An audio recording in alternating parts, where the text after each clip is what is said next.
എല്ലാവർക്കും നമസ്കാരം.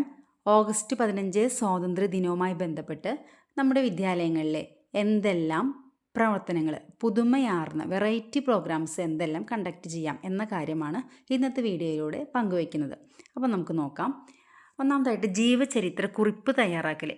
സ്വാതന്ത്ര്യ സമര സേനാനികളുടെ ജീവചരിത്രം തയ്യാറാക്കുക.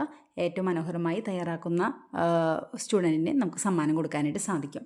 പിന്നെ മറ്റൊരു പ്രവർത്തനമാണ് ആൽബം തയ്യാറാക്കൽ. സ്വാതന്ത്ര്യ സമര സേനാനികളുടെയും ചരിത്ര സംഭവങ്ങളുടെയും ചിത്രങ്ങൾ ശേഖരിച്ച് മനോഹരമായൊരു ആൽബം തയ്യാറാക്കുക. അപ്പോൾ കുട്ടികളിലെ നിരീക്ഷണ പാഠവും എല്ലാം വളർത്തുവാനായിട്ട് സാധിക്കും. ഒരാഴ്ച മുമ്പെല്ലാം നമ്മൾ ഈ ഒരു പ്രവർത്തനം കൊടുക്കുകയാണെങ്കിൽ വളരെ മനോഹരമായിട്ട് കുട്ടികൾക്ക് അത് തയ്യാറാക്കാനായിട്ട് സാധിക്കും. അടുത്തത് നമ്മൾ സാധാരണയായിട്ട് ചെയ്യുന്ന ഒരു കാര്യമാണ് ലഘു പ്രസംഗം തയ്യാറാക്കൽ. സ്വാതന്ത്ര്യ ദിനത്തിൻ്റെ പ്രാധാന്യത്തെപ്പറ്റി ഒരു ചെറു പ്രസംഗം അവതരിപ്പിച്ച് വീഡിയോ അല്ലെങ്കിൽ ഓഡിയോ അയക്കാനായിട്ട് നമുക്ക് പറയാം. അതുപോലെ നമ്മൾ സാധാരണയായിട്ട് കൊടുക്കുന്ന ഒരു പ്രവർത്തനമാണ് സ്വാതന്ത്ര്യദിന ക്വിസ്. അതായത് സ്വാതന്ത്ര്യദിനവുമായി ബന്ധപ്പെട്ടിട്ടുള്ള ക്വിസ് നമ്മൾ നടത്താറുണ്ട്. ഇനി നമുക്ക് ചെയ്യാവുന്ന മറ്റൊരു പരിപാടി സ്വാതന്ത്ര്യദിനവുമായി ബന്ധപ്പെട്ട കുട്ടിപ്പാട്ടുകൾ, ദേശഭക്തി ഗാനങ്ങൾ അത് ശേഖരിക്കുക, അത് സംഘം ചേർന്ന് ആലപിക്കുക, അങ്ങനത്തെ പ്രവർത്തനങ്ങൾ നടത്താനായിട്ട് സാധിക്കും. പിന്നെ കഥാകഥനം. സ്വാതന്ത്ര്യ സമരവുമായി ബന്ധപ്പെട്ട നേതാക്കളുടെ ജീവിതമോ പ്രധാന സംഭവങ്ങളോ കഥയായി അവതരിപ്പിക്കൽ. ഉദാഹരണത്തിനായിട്ട് വാഗൻ ട്രാജഡി, മലബാർ ലഹള, ജാലിയൻവാല ബാഗ്, ഉപ്പ് സത്യാഗ്രഹം, അങ്ങനെയുള്ളവ. മറ്റൊരു പ്രവർത്തനം സ്വാതന്ത്ര്യ സമര നായകരുടെ വേഷം, റോൾ പ്ലേ അല്ലെങ്കിൽ സ്കിറ്റ്. നമുക്ക് ഫാൻസി ഡ്രസ്സ് ഷോ പോലെ നടത്താവുന്ന ഒരു കാര്യമാണ്. ഇതൊക്കെ ചേർത്ത് പതിപ്പ് തയ്യാറാക്കുകയും നമുക്ക് ചെയ്യാവുന്നതാണ്.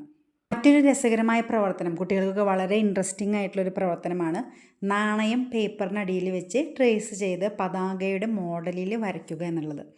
ചിത്രത്തിൽ നിങ്ങൾക്ക് കാണാം. അപ്പോൾ അങ്ങനെ നല്ല പെർഫെക്റ്റായിട്ട് ഷെയ്ഡ് ചെയ്യുന്ന കുട്ടികൾക്ക് നമുക്ക് സമ്മാനം കൊടുക്കാനായിട്ട് സാധിക്കും. അതേപോലെ ദേശീയ ചിഹ്നങ്ങൾ വരയ്ക്കുക. അപ്പോൾ ദേശീയ ചിഹ്നങ്ങൾ ഏതെല്ലാമാണെന്ന് കുട്ടികളിലെ ആഴത്തിൽ ഉറപ്പിക്കാനായിട്ട് ഈ ഒരു പ്രവർത്തനം സാധിക്കും. താമര, മാങ്ങ, കടുവ, മയിൽ, ആൽമരം, അങ്ങനെ ദേശീയ ചിഹ്നങ്ങളുമായി ബന്ധപ്പെട്ട ഒരു ഡ്രോയിങ് കോമ്പറ്റീഷൻ നമുക്ക് നടത്താനായിട്ട് സാധിക്കും. ഇനി മറ്റൊരു വളരെ കുട്ടികൾക്ക് രസകരമായിട്ട് തോന്നുന്നൊരു പ്രവർത്തനമാണ് വെജിറ്റബിൾ ആർട്ട്. നമ്മളുടെ ത്രിവർണ്ണ പതാകയിലെ കളറുകൾ വരുന്ന വെജിറ്റബിൾസ് ഉപയോഗിച്ചിട്ട് അവർക്ക് എന്തെങ്കിലും ക്രിയേറ്റിവിറ്റി ആയിട്ട് ചെയ്യാവുന്ന ഒരു പ്രവർത്തനമാണ്. നമ്മുടെ ദേശീയ പതാകയുടെ നിറങ്ങൾ മാത്രം ഉൾപ്പെടുത്തിക്കൊണ്ട്. അപ്പോൾ അത് ഫ്ലാഗ് നിർമ്മിക്കുകയിലോ അങ്ങനെ വെജിറ്റബിൾസ് മാത്രം യൂസ് ചെയ്തുകൊണ്ട് നമുക്ക് ചെയ്യാവുന്ന ഒരു മനോഹരമായൊരു പ്രവർത്തനമാണ്.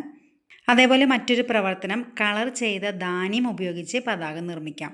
നമ്മൾ പേപ്പറിലൊരു കൊളേഷൊക്കെ പോലെ ധാന്യമണികൾ, അരിമണികളോ ഗോതമ്പ് മണികളോ ഒക്കെ ഈ ത്രിവർണ്ണ പതാകയുടെ കളറിലെ നിറത്തിലെ കളർ ചെയ്തിട്ട് അത് ഇതേപോലെ കൊളേഷ് പോലെ നിർമ്മിക്കാം. അത് പതാക നിർമ്മിക്കാവുന്ന ഒരു മനോഹരമായ പ്രവർത്തനം കുട്ടികളിൽ കൊടുക്കാം. അതേപോലെ ത്രിവർണ്ണ ചങ്ങല നിർമ്മിക്കാം. ചങ്ങല പോലെ നമ്മുടെ കൊടിയുടെ പതാകയുടെ, ദേശീയ പതാകയുടെ നിറങ്ങൾ ചേർത്തുകൊണ്ട് ചെയ്യാവുന്ന ഒരു പ്രവർത്തനമുണ്ട്. പിന്നെ നമുക്ക് കുട്ടികൾക്ക് കൊടുക്കാവുന്ന മറ്റൊരു പ്രവർത്തനം പേപ്പർ വിശറി തയ്യാറാക്കൽ. അപ്പോൾ നമുക്കറിയാം ഇൻഡിപെൻഡൻസ് ഡേ എന്ന് പറഞ്ഞാൽ നമ്മുടെ ദേശീയ പതാകയുടെ 3 കളറിനാണ് ഇമ്പോർട്ടൻസ് അല്ലേ. അപ്പോൾ അതിൻ്റെ 3 കളറുകൾ ഒട്ടിച്ചെടുത്ത് സിക്സാഗ് പോലെ മടക്കി അറ്റത്തൊരു ഐസ്ക്രീം സ്റ്റിക്കും ഒട്ടിച്ച് ചിത്രത്തിൽ കാണുന്ന പോലെ വിശറിയാക്കാനൊക്കെ ആയിട്ട് സാധിക്കും. അപ്പോൾ ആ ഒരു പ്രവർത്തനം കുട്ടികൾക്ക് വളരെ താല്പര്യത്തോടു കൂടി ചെയ്യാവുന്ന ഒരു പ്രവർത്തനമാണ്. അതേപോലെ തോരണങ്ങൾ ഉണ്ടാക്കൽ. അവർക്ക് നമ്മുടെ ദേശീയ പതാകയുടെ കളറുകൾ ഉപയോഗിച്ചിട്ട് ഇഷ്ടമുള്ള ഡിസൈനിൽ തോരണങ്ങൾ, അലങ്കാര സാമഗ്രികൾ ഉണ്ടാക്കാനുള്ള പ്രവർത്തനം കൊടുക്കാനായിട്ട് സാധിക്കും. അപ്പോൾ നിങ്ങളുടെ വിദ്യാലയങ്ങളിലും മനോഹരമായ ഇത്തരം പ്രവർത്തനങ്ങൾ ചേർത്തുകൊണ്ട് സ്വാതന്ത്ര്യദിനം കളറാക്കൂ. Thanks for watching.